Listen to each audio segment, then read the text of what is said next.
نحمده ونصلي ونسلم علی رسولہ الکریم، اما بعد۔ میرے معزز سامعین و ناظرین، آج ہمارا عنوان ہے جس کے متعلق ہم گفتگو کریں گے، وہ نام ہے۔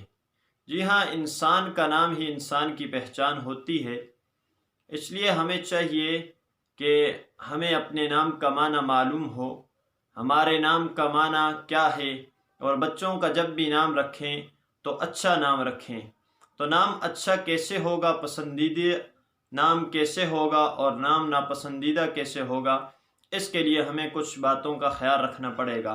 تو پسندیدہ نام کون سے ہیں؟ اللہ رب العزت کی ذاتی نام، صفاتی نام، اللہ کے جتنے بھی صفاتی نام ہیں وہ پسندیدہ نام ہیں۔ جب بھی کسی بچے کا نام رکھیں تو ان ناموں کے ساتھ عبد لگا دیں تو یہ بہترین نام ہے، یا اگر بچی ہے تو اس کے ساتھ امت لگا دیں، جیسے عبد الرحمن، عبد اللہ، اور یوں ہی امت الرحمن اگر بچی ہے، اور امت اللہ، اس طرح کے نام رکھ سکتے ہیں۔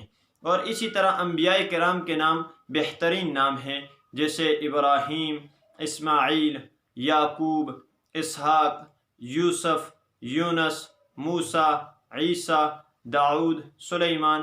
اسی طرح جتنے انبیاء کے نام ہیں یہ پسندیدہ اور بہترین نام ہیں، ان ناموں کو بھی رکھ سکتے ہیں۔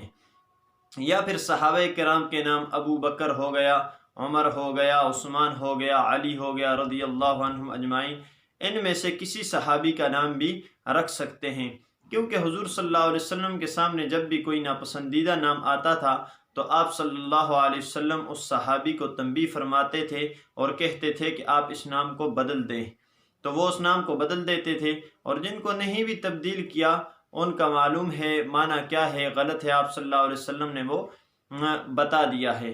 یا پھر کسی ولی کا نام ہو، یا دینی کسی جذبے کو سامنے رکھتے ہوئے نام رکھ سکتے ہیں، جیسے عمر بن عبدالعزیز ہے، صلاح الدین ایوبی ہے، یہ نام بھی ان کے رکھ سکتے ہیں۔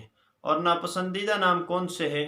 ناپسندیدہ نام وہ ہیں جن کے اندر شرک کا مفہوم ہو، عقیدہ اسلام کے خلاف اس کا مفہوم نکلتا ہو، یا پھر کوئی ایسا نام ہو جس کا معنی جو ہو برا ہو، یا حقیر قسم کا نام ہو جس کے ذریعے سے مذاق کا پہلو نکلتا ہو۔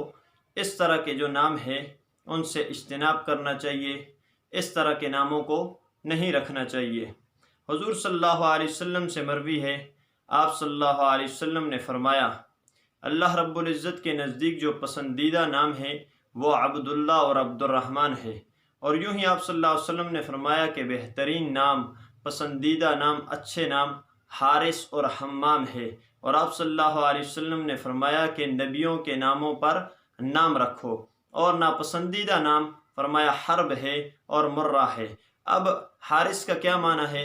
حارث کا معنی ہے کھیتی باڑی کرنے والا، کام میں لگا رہنے والا، اور حمام کا معنی ہے پختہ ارادے والا، اور حرب کا معنی ہے جنگ، تو جنگ کوئی پسندیدہ چیز نہیں ہے۔ یوں ہی مرہ کا معنی ہے کڑوا، تو یہ اچھا نام نہیں ہے، برے نام ہے۔ تو ہمیں نام رکھتے وقت ان چیزوں کا خیال رکھنا چاہیے۔